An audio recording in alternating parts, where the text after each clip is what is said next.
Yeah. 1 in 3 Americans is drastically underinsured or has no health care at all. Today we're going to talk about how universal health care provides better health care to everyone at a much cheaper rate. I grew up in England, so I've seen firsthand the difference between universal health care and private health care here in the United States.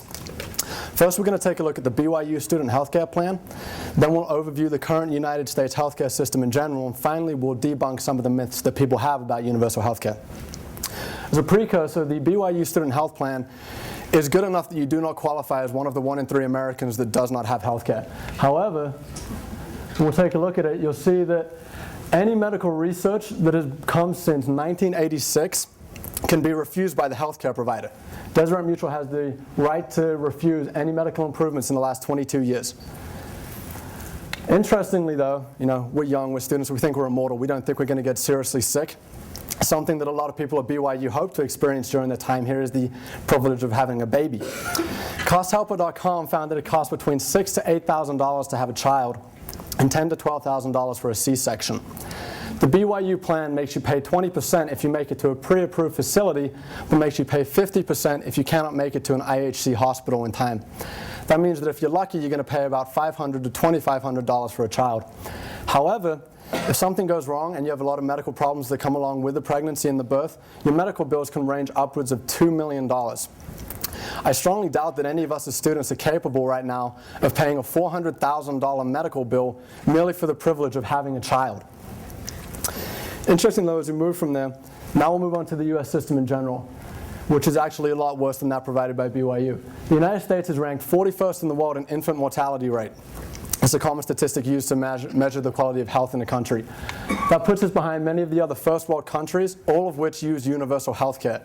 Interestingly, a common concern people have about universal health care is that it's communist. As you'll see from this list, none of these countries are communist. However, Cuba beats us, so communists beat us at health care as well. We move on now to life expectancy. We're ranked 47th in the world. That puts us behind the same countries as before, also includes countries such as Israel, Jordan, and Serbia, and I'm not going to pronounce the second part of that. These countries all have much higher levels of violence than we do, but still beat us in life expectancy. I'm sure at this point you're sitting there wondering, who's this liberal, anti-American communist source that's making the US look bad? These statistics seem pretty skewed. They come from the 2008 CIA World Factbook. That's our own government ranking us that poorly. A more liberal organization, the World Health Organization, in 2007 ranked overall health system quality. This compiled a variety of statistics, including doctors per 1,000 people, and they ranked the United States 37th in the world. That puts us behind countries such as Morocco, the Dominican Republic, Saudi Arabia, and Colombia. That's who we're losing to in healthcare. Let's look at some of the myths that people have. The 4 myths that people tend to have are that there's long lines, there's no innovation, that it costs more, and that there's less choice. Okay, as far as the long lines, the Commonwealth Fund found that France and Germany, the 2 leading countries for universal health care, have no longer wait for any medical procedure or doctor visit when compared to the United States. So the longer lines don't exist if you do it correctly. As far as innovation, Dr. Ronald Wapner of Columbia University has found that the British system of identifying and treating Down syndrome is vastly superior to that currently used in the United States. So the innovation goes back and forth between both systems. As far as choice, I'm curious right now, does anyone know exactly what doctors they can and cannot go to with their current healthcare system? It can get pretty confusing, can have a lot of stress for people. The beauty of universal healthcare is you can go to any hospital and any doctor you want. Universal healthcare provides more freedom and more choice because you're able to go anywhere. As far as cost, in 2004 the World Health Organization ranked the spending per person on healthcare. This incorporated not just the cost spent on actual medical procedures, but also the cost of bureaucracy and oversight in the administration of this. And they found that the United States spends about twice as much per person when compared to these other leading countries for healthcare.